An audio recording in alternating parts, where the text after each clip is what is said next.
16 major updates.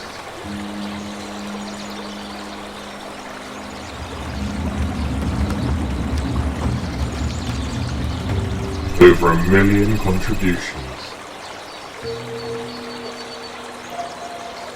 And 3 to 5 business days.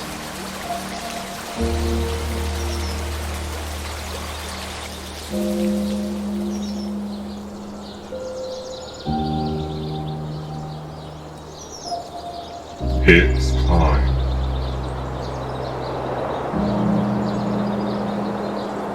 To enter the rift.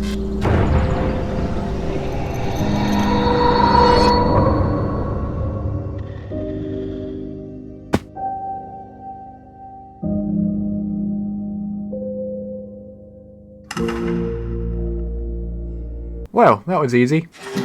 The rift is an alternate dimension, similar to the hub in many ways, but far darker and more purple.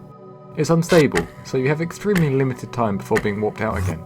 But, as with everything in Skyblock, money solves all your problems. That should do for context. Back to story mode. I emerged in a version of the wizard tower, unsure of my goal. There was a wizard, but weird, and someone called Elise. I tried speaking to her, but apparently she was busy standing there. So I talked to the wizard instead.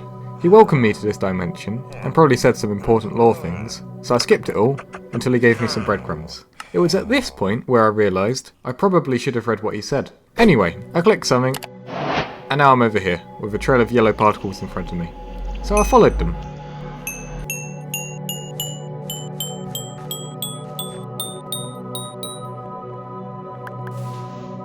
And they took me straight back to where I started.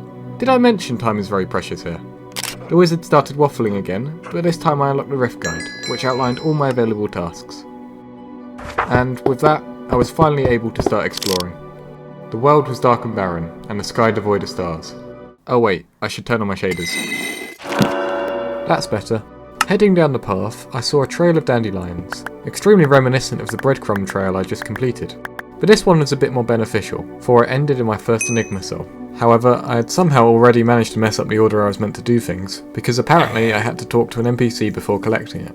So I travelled back over to the wizard tower using the quickest way I knew possible. Descending the tower a bit more graciously this time, I met with yet another lore NPC, and a floating eye, who rather rudely ignored my attempts to hurt it. Further down was a familiar looking superhero with the trademark bypassing name of Wizard Man, who, after speaking to me for a bit, flew away into the abyss. His sheer power somehow managed to kick me into limbo, and upon returning, I was strongly encouraged to talk to Elise, who had somehow changed generation in the short time I was gone. After going through even more lore, are you sensing a pattern here yet? Because I certainly am, in which she mentioned parallel universes, insta-killing temporal pillars and vampires, or as she likes to call it, Monday. I was tasked with obtaining a Supreme Time Charm. Hopefully that was cool, please say it was cool. But first I needed to go get that Enigma cell. At the base of the tower, I met with a strange ghostly figure that was Enigma, who seemingly had ripped off fairy souls and was now trying to sell me a cloak that I could use to harness their power. Unfortunately, I was still broke, so I had to collect more of the Rift Dimension's currency, which were called motes. They were scattered everywhere in the form of a swirling mist of purple particles, so I quickly gathered some and returned to Enigma, who for some reason was now in the wall. Why is he in the wall? Equipping the Enigma cloak, I was finally able to collect the Enigma souls, so I took this free one in the middle of a nearby pond and returned to collect the Dandelion Trail one. I returned to the wizard using my signature void strategy and jumped back down, this time headed towards the large forest of dead trees that I had been ignoring for the last 30 minutes. On my way, I somehow managed to continue to be distracted by a pair of eyes that flew away from me when I approached. Obviously, I followed, but this time it leaped on top of some trees. Normally, I would just teleport, but in the rift, the best you can do is 3 blocks via a wooden spoon that I hadn't even obtained, so I ignored it until I could find a better place to jump from. During my ascent, I met with an Argofey trafficker who offered to sell me some leggings for the small sum of 25 times my current balance. There was also this bug that was immune to every one of the 100 punches I delivered, and another bug dude just wandering around. From the treetop, I ambushed a strange floaty head who again fled in terror, but channeling my inner parkour god, I hopped across the tree branches, following the head. Until, at last, it escaped me. Defeated, I stuck to the ground, talking to yet another growling lore NPC, and a McDonald's Grimace looking monster who would give me motes for my spare rift items. I continued on the branches of the trees, meeting this guy stuck in a cauldron, and eventually the bug hunter, who was the next NPC in the questline. Unfortunately, I immediately got walked back out again. On my way back up, this grasshopper looking man spoke of a weapon, but it was in another castle, so now I had to talk to even more bugs. And then this guy started talking about his sack, and this one just wasted 10 seconds. Anyway, I'm finally back now. As I had previously been warped out, the dialogue seemed to have broken, and instead he just told me to talk to the bug shopper, who sold me a lava hook. At least he would if I had the materials, namely shy cruxes, which are dropped from these things. After beating them up a bit, they order you to look away, lest they remove 60 seconds of rift time from you. Why? I don't know, though does anything else make sense here?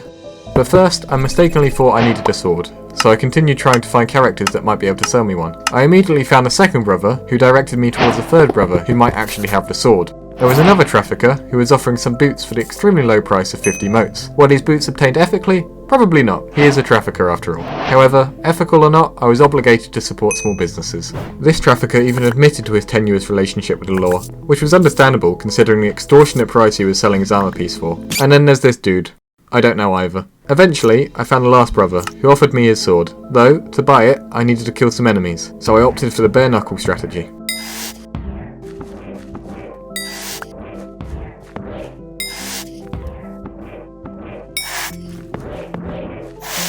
And eventually got the sword. But now I had to test it out. Test done, and now on to the fourth instance of the rift. I did yet another bit of exploring, finding Shifty the bartender's counterpart, Shifted, who was selling mediocre potions for thousands of motes, and a replica of the strange nether brick structure at the edge of the hub, housing Portal, a fast travel NPC. Around him were scattered wither skulls, and, upon investigating one of them, I discovered that it used to cage something. A wither, perhaps? I'm sure that it was probably fine and caused absolutely no long-term effects. Back again to the bug shopper, this time with the shy cruxes to buy the lava hook. Remember those invincible bugs from earlier? Well, this allows me to kill them. From each, I obtained some lava silk, which can be used to make temporary zip lines, which will be useful later. So, I killed a few more. Until the hook eventually broke. I returned to the bug hunter, who gave me a silk wire stick and told me to go and buy an empty Odonata bottle, which I purchased using my remaining shy cruxes. My task? To capture these things, Odonatas, using silk wire and a bottle. The first one I stole from this guy, but eventually I started to get a few of my own.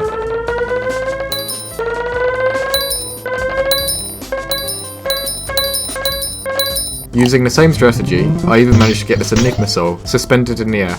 But, after 50 minutes of gathering, I returned to the bug hunter with 8 bottled Odonatas, who gave me this belt in return, granting a whole extra minute in the rift, among other bonuses. And that's where we'll leave it for now. Next time, We enter the Black Lagoon, discover more of Enigma's souls, find a dead cat pet, and take on the Supreme Leech. Hey, thanks for watching. I was going to try and make this a bit longer, but it's been a month since my last upload, so I had to push it forward a bit. Hope you don't mind, and till next time.